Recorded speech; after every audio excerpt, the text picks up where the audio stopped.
E hoje a entrevista é com o candidato ao governo do estado de São Paulo pelo Partido Novo. A gente vai falar hoje com o Rogério Schecker. Ele tem 50 anos, é natural de São Paulo, é engenheiro de formação, fez carreira na área financeira e ganhou notoriedade com o movimento Vem Pra Rua, que convocou protestos contra a corrupção e pelo impeachment da ex-presidente Dilma Rousseff. Candidato a um cargo político pela primeira vez, tem hoje 1% das intenções de voto, segundo pesquisa Datafolha. Boa noite, candidato. Muito bom recebê-lo aqui. Seja muito bem-vindo. Obrigado, Karen, pelo convite. É um prazer estar aqui com você. E a gente começa, é claro, perguntando, o movimento Vem Pra Rua tinha uma causa. Qual que é a causa que faz o senhor concorrer ao governo do estado? Melhorar a vida das pessoas. A gente tem eleição após eleição com os políticos dessa velha política prometendo sempre a mesma coisa e as entregas não acontecem. O que acontece é sempre tudo muito parecido. Eles fazem acordos durante as eleições que quando chega na hora de governar, eles precisam entregar os cargos em pagamento dos acordos. Esses acordos são feitos sempre com a velha política e não com o povo. Quando eles chegam lá, eles acabam não se importando com o povo, como eles prometem durante as campanhas. Nós do Partido Novo queremos fazer isso de um jeito completamente diferente e já começamos. Não vamos fazer coligações só por causa de tempo de TV, não vamos fazer alianças que precisem depois de pagamento com cargos e loteamento de governo, e nós vamos reduzir essa máquina absurda que gera corrupção, que gera privilégio, que gera mordomia, para sobrar mais dinheiro para o que importa. A nossa grande causa é melhorar o nível social das pessoas no estado de São Paulo. Segundo a última pesquisa da Datafolha de intenção de votos para governador aqui do estado de São Paulo, o percentual de eleitores que responderam branco, nulo ou não tem candidato ainda é muito grande, 37% candidato. O que o Partido Novo traz, de novo, para atrair esse eleitorado que está tão descrente, tão desmotivado e sempre pensando que temos mais do mesmo? Em primeiro lugar, essa mesma pesquisa, se você vai olhar os números gerados pelas respostas espontâneas, que são aquelas que não têm uma lista na frente, você praticamente não passa de 15% do eleitorado que até agora já se decidiu. Isso bate com uma outra pesquisa de umas 4 semanas que diz que 90% dos eleitores do estado de São Paulo ainda não sabem sequer um nome para os candidatos ao governo. Então, a corrida para governador, ela começa depois da presidencial. O Brasil já está falando de presidente, está falando pouco de governador, é normal. Agora, a gente tem que tomar essas pesquisas com muito cuidado, porque por causa desse número de indecisos que você menciona, a relevância dos outros números não é tão grande. Tem muita gente ainda para conhecer os candidatos e para se decidir. Para diferenciar o que a gente vai fazer, a gente já começou. Nós somos o único partido entre os 35 partidos que existem hoje no Brasil que se recusa a usar dinheiro público, dinheiro que vem do seu imposto, para oferecer nas campanhas, nas candidaturas. A gente não usa 1 centavo desse dinheiro para a política. Esse dinheiro está lá parado e a gente está tentando devolver para o povo, para quem contribuiu com esse dinheiro. Não adianta falar que vai fazer diferente, você precisa fazer diferente. Como o partido depende de contribuições voluntárias, se nós prometermos alguma coisa e não cumprirmos, quem dá as doações voluntárias deixa de dar e o partido acaba. Nenhum outro partido no Brasil funciona desse jeito, que é um jeito alinhado com o eleitor. Nós estamos aqui para servir o eleitor durante a campanha e servir o povo durante os mandatos. E não para servir outros políticos, fazer conchavos e ser reeleito. O Partido Novo é completamente diferente nisso. Já a partir de agora, a gente prova isso porque nós já estamos fazendo diferente. Candidato, o senhor disse que essa pesquisa de 3 semanas atrás mostrou que quando não vem um nome na frente, realmente é uma média de 98% que não sabe o nome em quem vai votar. A pesquisa diz 90%. É, 90%. Eu queria que o senhor me explicasse o seguinte, como que 90% das pessoas não tem um nome para quem votar e você vai ter um tempo muito raro de propaganda política na TV e na rádio. Como você vai fazer esse marketing do seu nome, da sua marca, do seu partido que é novo e que a gente não tem conhecimento? Então, aí entram várias coisas. Em primeiro lugar, entra uma comunicação digital que nunca existiu no Brasil. Nas últimas eleições, Karen, o WhatsApp tinha 20 milhões de usuários no Brasil. Nessas eleições, o WhatsApp tem 120 milhões de usuários. A coisa cresceu muito, o boca a boca passou a ser eletrônico. Isso é a primeira coisa. A segunda coisa é que o Partido Novo, por fazer política de um jeito diferente, por selecionar os candidatos que podem entrar, não são os amigos do rei que podem ser candidatos, é quem passa por testes e provas de conhecimento e de preparação para poder assumir um mandato público. Esse partido, ele está motivando tanta gente para trabalhar, para ser voluntário, para difundir, que a gente está com uma legião de pessoas vestidas de laranja, que é a cor do Partido Novo, e alguns outros candidatos estão querendo usar, que eles ajudam demais o partido. O partido já tem representação em 108 cidades do estado de São Paulo, que correspondem a 80% do eleitorado. Então é com essa força voluntária de pessoas que estão fazendo isso porque acreditam, não porque estão sendo pagas ou recebem sanduíche de mortadela, que a gente vai fazer uma campanha completamente diferente. É no voluntarismo, é no propósito, é na causa e não no dinheiro. O seu programa de governo também, candidato, destaca como premissa básica colocar o fim ao mecanismo, que é a utilização da máquina pública pelos governantes para obter benefícios pessoais e se perpetuarem no poder. Aqui em São Paulo, em específico, um quarto de século, a gente é realmente governado pelo PSDB. Eu queria que o senhor falasse para a gente como que você vai mudar essa linha de raciocínio das pessoas que já estão acostumadas com esse partido governante. Você mencionou uma das coisas mais importantes, Karen, porque existe um motivo para o PSDB ter ficado 24 anos no poder. Foi construída uma máquina que ela é tão grande, ela tem tantos cargos, que é uma máquina extremamente ineficiente para governar e levar saúde de qualidade, educação de qualidade e segurança para as pessoas, mas é uma máquina extremamente eficiente para reeleger quem está lá. Por quê? Porque quanto mais gente que fica trabalhando nisso e indicado por razões políticas, mais é a força do governador. Para começar, a gente vai reduzir essa máquina. Algumas partes da redução da máquina nós conseguimos fazer independentemente, outras partes nós vamos propor à Assembleia Legislativa.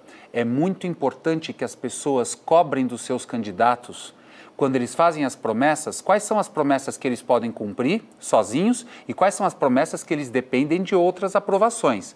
Quem não tem transparência nisso está enganando o eleitor. Então, uma parte dessa redução nós dependemos da Assembleia Legislativa. Nós vamos diminuir os privilégios, nós vamos diminuir os desperdícios, vamos acabar com carro chapa preta, eu não vou morar em palácio, eu vou continuar tendo a mesma vida que eu tenho hoje, a gente vai enxugar essa máquina. Esses partidos que estão aí não podem enxugar a máquina, porque essa é a força política deles. E a última coisa, talvez uma das mais importantes, é que a gente vai nomear para os cargos principais do governo pessoas que tenham competência e integridade. É só por causa de competência e integridade que alguém vai assumir um cargo no governo. Não porque é amigo do governador, não para fazer pagamento político, não por causa de politicagem de Brasília, de São Paulo, da Câmara. A gente só vai colocar pessoas lá que sejam capazes, profissionais, competentes e íntegros. Isso é bem diferente do que a gente tem hoje no governo do Estado. O Partido Novo também projeta uma imagem de renovação. Os filiados do partido são de fora do mundo político, como você veio concorrer pela primeira vez, né? Como não utilizar de dinheiro público nessas campanhas e esse apelo é suficiente para obter a confiança do eleitorado, candidato? Isso já está acontecendo, Karen. As pessoas já começaram a perceber que o Partido Novo, por não trabalhar na velha política, tem pessoas que estão lá por outra causa. A minha causa não é ganhar qualquer cargo, não é apenas ser eleito. A minha causa é melhorar a vida de 45 milhões de paulistas. É um estado rico, um estado de pessoas batalhadoras, é um estado que trabalha, é uma locomotiva do país e que tem o terceiro policial pior remunerado, professores da rede pública totalmente desvalorizados, médicos da rede pública totalmente desequipados. Como que isso está acontecendo em São Paulo? Como que permitiram que um estado do tamanho de um país, com a pujança e a força de um país, chegasse nesse nível? As pessoas estão começando a perceber que eles precisam de uma alternativa. Não adianta votar no velho e esperar o novo. Como é que a gente está fazendo isso? Falando a verdade, falando qual é o nosso programa, mas mais importante, as coisas que eu acabei de te falar, que é como que a gente vai fazer isso. A gente vai fazer aliança com outros só para ser reeleito? Não. A gente vai fazer aliança com outros só para conseguir tempo de TV? Não. É mais difícil conseguir ser eleito assim, mas é o jeito certo e é o único jeito que permite que a gente faça o certo depois. As pessoas estão descobrindo isso e estão espalhando. Então essa onda laranja, nessa última semana, que foi a primeira semana de campanha, explodiu, Karen. É fascinante o que está acontecendo, que as pessoas estão indo buscar mudança e uma mudança de qualidade.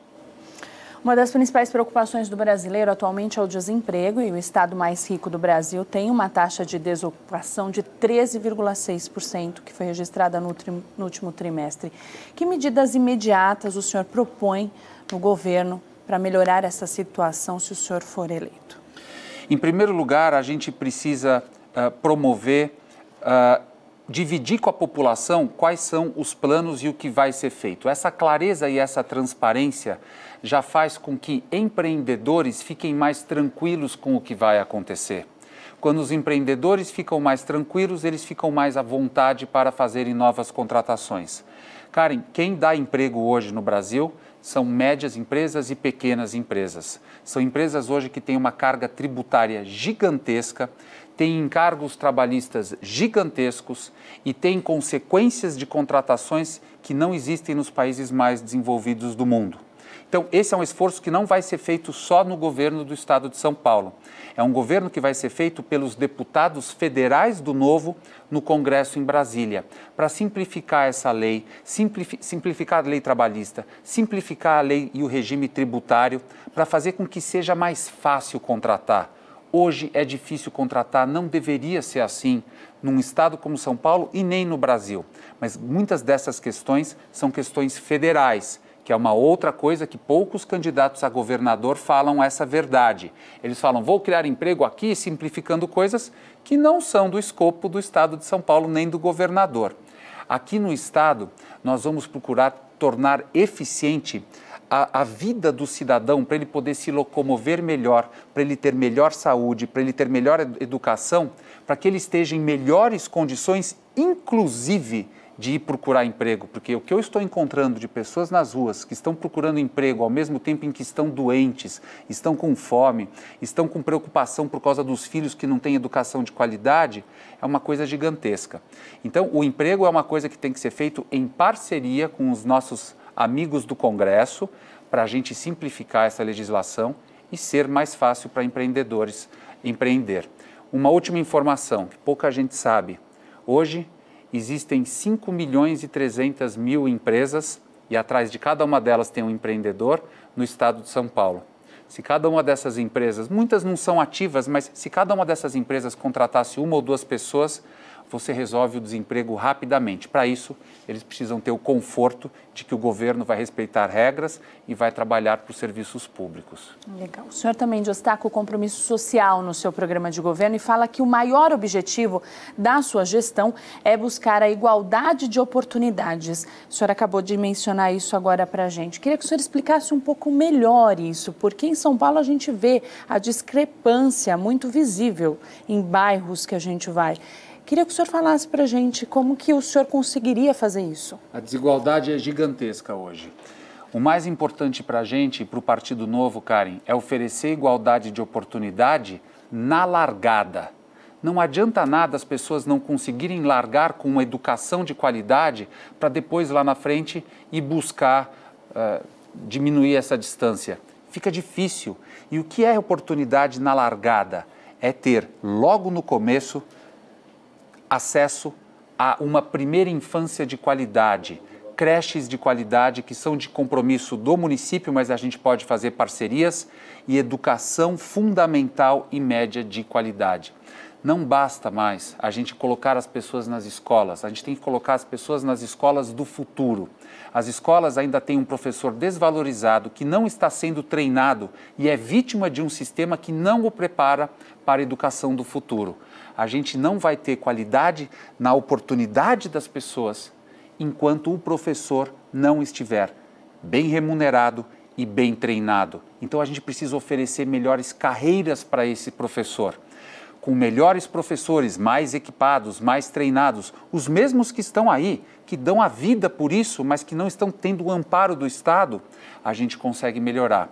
A gente pretende aumentar o número de escolas com tempo integral, a gente pretende melhorar a gestão para colocar pessoas com competência de gestão pública, desde a secretaria até os órgãos de administração. Ao melhorar a educação, a gente dá mais oportunidade para as pessoas na largada, porque quando começa errado, é muito difícil recuperar lá na frente. Candidato, todos falam isso, né? É uma retórica que a gente escuta de todos os candidatos. Por que com você é diferente? Porque a gente não vai desperdiçar dinheiro com corrupção, privilégios e politicagem. Isso em primeiro lugar. Em segundo lugar, porque o nosso maior objetivo não é ser reeleito ou ser eleito presidente da República. O nosso principal objetivo é consertar. Só quando você não tem o objetivo de reeleição que você pode comprar briga com minorias que vão fazer barulho. Para você mudar essas coisas, Karen, você não vai lá mudar e vai ficar todo mundo quieto. Você vai desagradar muitos grupos. E o que a gente vê hoje aí, inclusive no último governador, teve um caso na última prefeitura, o que acontece é que algumas medidas são tomadas, mas por não serem muito populares, eles não querem comprar uma briga que vai comprometer a sua imagem política. Nós não estamos preocupados com isso e isso é uma enorme diferença. Nós estamos entrando para fazer o certo, não importa a quem vai machucar, porque o nosso compromisso tem que ser com quem mais precisa, não com os grupos que depois podem nos reeleger. Essa é uma grande diferença. Seu plano também menciona, prega o liberalismo econômico. O que seria isso na prática, no dia a dia de quem mora em São Paulo? No dia a dia de quem mora em São Paulo é deixar que quem quer fazer negócio, faça o negócio com menos interferência do governo. Hoje, por exemplo, os taxistas reclamam dos motoristas, das empresas de motoristas por aplicativo. E aí eles falam, puxa, mas eu vivo conversando com taxistas, são pessoas que têm um conhecimento desse do dia a dia, e eles falam, mas tem que acabar com isso. Eu falo assim, eu acho que seria melhor acabar com todas as exigências e taxas e tarifas que vocês do táxi têm que pagar, porque aí vocês conseguem trabalhar a mesma coisa e ganhar mais dinheiro.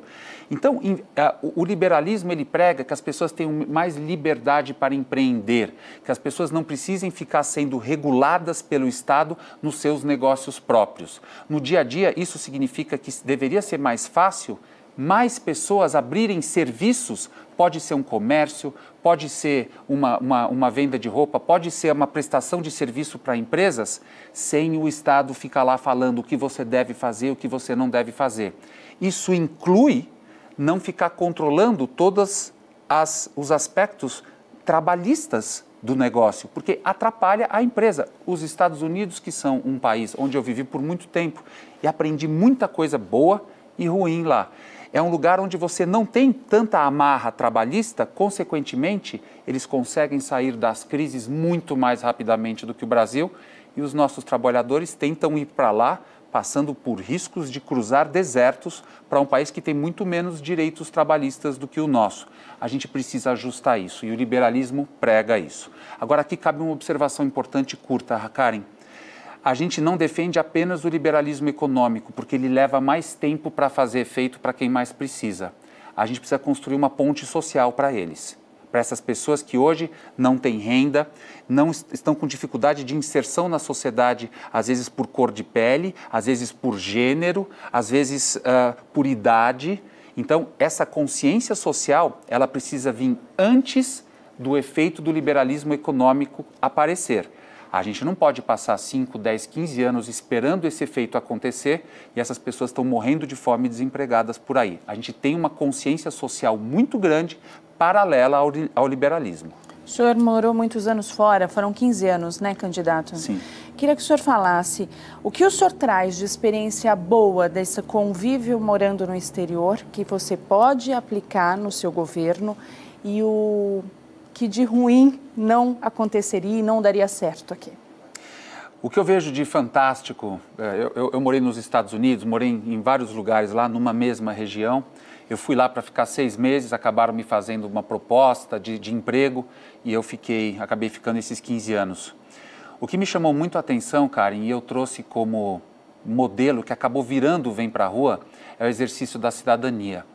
Lá, o cidadão, quando vê uma coisa que não gosta, ele não fica quieto, não. Ele não fica no sofá.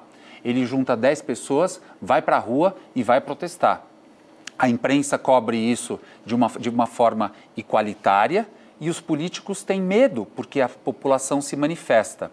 Uma grande parte do que eu vi lá, desse orgulho de cidadania, foi o que eu tentei reproduzir no Vem Pra Rua, chamando as pessoas para se unirem, elas entre elas. Não era eu que fazia os milhões de pessoas nas ruas fazendo, são as pessoas por elas próprias. E eu acho que esse é o maior ganho dos últimos anos. As pessoas perceberam que quando elas se unem, elas podem conseguir fazer milagres. Eu escolhi voltar para o Brasil. Eu sempre tive na minha cabeça que eu ia voltar, eu não sabia quando. E o principal motivo é porque eu amo esse lugar, mas a coisa mais importante para mim desse lugar são as pessoas. O americano é um povo mais frio, mais calculista, essa coisa de brasileiro, da relação entre as pessoas, das pessoas se ajudarem, das pessoas terem amigos sem outros interesses e sem interesses financeiros, eu não encontro em lugar nenhum no mundo como é no Brasil. Então, assim, isso não dá para replicar aqui no Brasil, então é uma enorme bênção para nós brasileiros da gente viver num lugar assim. Eu não quero morar fora, eu já sei o que é morar fora. Eu já morei no país mais desenvolvido do mundo, mas eu quero ajudar a consertar o Brasil para poder morar aqui no lugar que eu amo. Na mobilidade, por exemplo, o senhor propõe renovar concessões no metrô, em rodovias também, e até criar um trem rápido que ligue cidades do interior. Dá para fazer isso mantendo um custo acessível desses serviços para a população e como compensar a arrecadação do governo? Dá para fazer isso porque a gente não vai fazer isso sozinho. Está provado que o Estado, o governo, não consegue operar esses serviços com qualidade. A gente precisa fazer isso com parcerias. Parcerias com a iniciativa privada, parcerias com organizações sociais e a sociedade civil organizada, parcerias com os municípios. E a gente precisa fazer com que as concessões continuem, mas elas acabem e sejam prorrogadas, porque para cada nova concessão você tem um novo preço para a população e às vezes esse preço é mais baixo do que se paga hoje, por causa dos investimentos que não são mais tão altos como os que foram feitos lá no começo. Então, esses projetos são projetos que vão ser feitos sempre com algum tipo de parceria. O Estado não tem dinheiro para fazer e a gente não pode mais ficar assistindo essa malha ferroviária do Estado de São Paulo toda enferrujada e largada. A gente não pode mais ter 1.800.000 carros chegando na metrópole de São Paulo todos os dias. Isso atrapalha a vida, atrapalha o comércio, atrapalha os negócios. Vários desses projetos já existem e nós vamos aproveitar tudo de bom que já começou nos outros governos, mas as coisas precisam andar mais rápido. E as coisas andam mais rápido quando não tem politicagem, quando não tem toma lá da cá, quando as pessoas não fazem tudo só para serem reeleitas. Essa é a nossa cabeça, esse é o nosso mantra. A criminalidade é outra preocupação da população em grandes metrópoles. Isso é realmente, a gente sai pedindo a Deus para voltar em segurança. Qual que é a avaliação do senhor da atuação das polícias, das políticas de segurança pública implementadas pelos governos anteriores e o que faria de diferente? O governo do PSDB, esse governo que está aqui há 24 anos, ele melhorou alguns índices. O índice de homicídio melhorou. O problema é que depois de 24 anos, as pessoas ainda se sentem inseguras quando elas saem nas ruas. Então a gente precisa mudar isso. Em primeiro lugar, segurança não é só polícia. Isso pouca gente está falando por aí. Segurança depende de você ter uma rua. Porque o que acontece em cada município? As ruas que estão mal iluminadas, com lixo acumulado, esburacadas, com bares clandestinos, são lugares onde a criminalidade é mais alta. Fato. Consertar isso não é uma prerrogativa do Estado, é uma prerrogativa do município. Mas o Estado não pode deixar o município só se virar sozinho. tem que ter parcerias entre o Estado e o município para que um ajude o outro a fazer a zeladoria desses lugares, para depois a polícia poder trabalhar direito. E não a polícia ir para lá em uma situação quase kamikaze, onde ela vai ser totalmente superada pelas forças locais. Atrás disso tem muita inteligência, Karen. A nossa Polícia Civil está extremamente mal equipada, também desvalorizada, e é ela que investiga as coisas. Se não se investiga, a criminalidade que é gerada depois é difícil de ser combatida pela outra polícia, que é a Polícia Militar. Uma outra coisa que a gente pretende fazer é tentar integrar essas duas polícias. Tem muito candidato falando isso, eu acho que é a coisa certa para se fazer, mas não é tão fácil quanto se fala por aí. Então, a gente está conversando muito com as duas polícias para ver o que a gente pode fazer para elas trabalharem de uma forma mais construtiva na investigação e no combate ostensivo. Uma das ideias que nós estamos trazendo é colocar esses dois policiais em alguns cursos comuns, desde a Academia da Polícia. Amigos de faculdade de academia, eles se prolongam, essas amizades se prolongam pela vida. Quem sabe a gente não consegue aproximar a polícia desse jeito. E, não menos importante, a gente precisa ser mais rígido com presídios. Hoje, uma parte do crime é controlada de dentro dos presídios. Isso é inadmissível, não vai acontecer no nosso governo.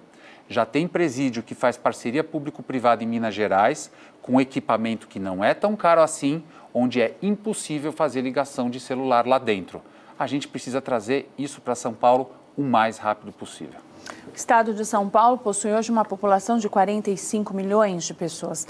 E a saúde dessa população é outro tema delicado. O que o novo traz para essa área?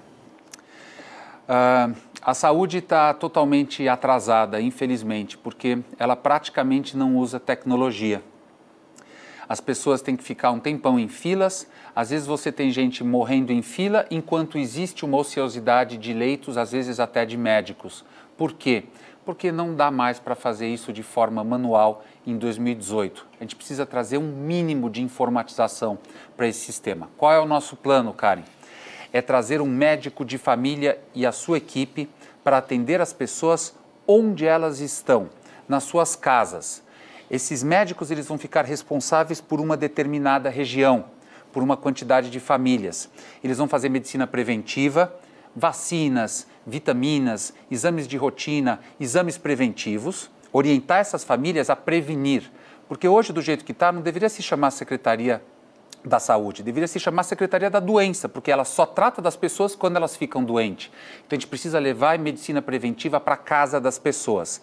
E quando essa pessoa precisar de algum atendimento em algum posto, o médico já vai encaminhar essa pessoa de forma eletrônica. Ela já sabe quando ela vai ser atendida, em que horas ela vai ser atendida para não perder o dia inteiro de trabalho. E quando chegar lá, vai ter um protocolo onde o médico já vai saber o que está acontecendo com ela. É muito difícil para pessoas hoje que têm, às vezes, dificuldade até de expressão, chegar lá e explicar por que ela está indo lá, que um outro médico falou o quê, não lembra de todos os lugares que ela passou. A gente precisa ajudar essas pessoas. Então, o encaminhamento sempre eletrônico por um especialista direto para o lugar onde ela tem que ir é algo super simples que a gente consegue fazer com informatização, não é muito caro e vai ajudar principalmente as pessoas mais carentes. O senhor fala muito, não é muito caro. Por que o senhor menciona isso em vários momentos na entrevista? Transparência. Eu acho que cada candidato tem que falar para os seus eleitores que a gente está pedindo voto das pessoas. A gente precisa falar quais são as coisas que estão no nosso controle e quais são as coisas que não estão no nosso controle. A gente precisa dar essa transparência, senão fica mentira. E a segunda coisa é que a gente precisa falar quais são os programas mais baratos e os programas mais caros. Porque é muito fácil você fazer promessa. Agora, os programas mais baratos, eles são de implementação mais rápida e é extremamente provável que eles vão ser feitos, que não vão ter outros problemas. Os programas mais caros, eles geralmente levam mais tempo e o risco de não ser feito é maior. Ninguém quer trazer essa transparência para o eleitor. A gente faz questão de dividir isso com as pessoas, que é um direito do eleitor saber, dentre os programas, qual que custa mais dinheiro e é mais difícil fazer e qual que é mais fácil. Candidato, então uma boa administração aliado aí a comprometimento é o diferencial do seu governo? Comprometimento, e essa frase ela até parece um pouco populista, mas ela tem que ser falada, porque é o comprometimento com o povo. Todos fazem isso, mas não, todos falam isso, mas não fazem. E, de novo, você só pode ter comprometimento com o povo se você não tem comprometimento com a velha política. Essa é a grande diferença do Partido Novo, da minha proposta de candidatura ao governo do Estado de São Paulo. Porque falar é muito fácil, chegar aqui é muito fácil. Por exemplo, na educação, Karen, você falou muito acertadamente. As propostas que eu estou fazendo, todos falam. Nós não criamos essas propostas, porque nós não somos os maiores especialistas em educação que tem. Nós fomos conversar com todos os institutos de educação que estudam educação há anos para pegar quais são as recomendações deles. Então a diferença não está nas propostas, a diferença está na capacidade de implementação. Ou você não está preocupado em agradar os políticos e faz as coisas para o povo, ou você vai estar lá agradando a velha política e quando chega na hora de decidir, você não pode ajudar o povo. Esse é o nosso maior diferencial. A gente chega ao fim da entrevista de hoje com o candidato. Queria que o senhor deixasse as considerações finais. Candidato, algum assunto que deixou de ser tocado, algum recado para essas pessoas que estão bem indecisas ainda? Eu acho que o principal recado é que eleição após eleição, as mesmas pessoas chegam para fazer as mesmas promessas, depois elas não são cumpridas e a gente chega no estado que a gente está hoje. Se a gente não, até quando, eu pergunto, até quando você vai votar no velho e esperar o novo? A gente está com propostas factíveis, com transparência com relação a elas e a gente vai fazer parcerias para executá-las. É mentira quem fala que vai fazer tudo sozinho. Nós vamos nos cercar dos melhores para oferecer o melhor serviço para a população. Para fechar, muita gente fala do nosso liberalismo, etc., mas se esquece que o nosso principal objetivo é promover ascensão social sustentável. Não os voos de galinha que foram oferecidos aí no passado, mas uma ascensão social que perdure, que depois não vire desemprego, que depois vire uma educação, um emprego e renda lá na frente. Só pensando no longo prazo a gente vai conseguir fazer isso e o Partido Novo está totalmente comprometido com essa causa social. Obrigada, Rogério Schecker. Obrigado. E a gente fica por aqui com o Diário de Notícias. Hoje nós entrevistamos o candidato ao governo do Estado de São Paulo pelo Partido Novo, Rogério Schecker. Boa noite.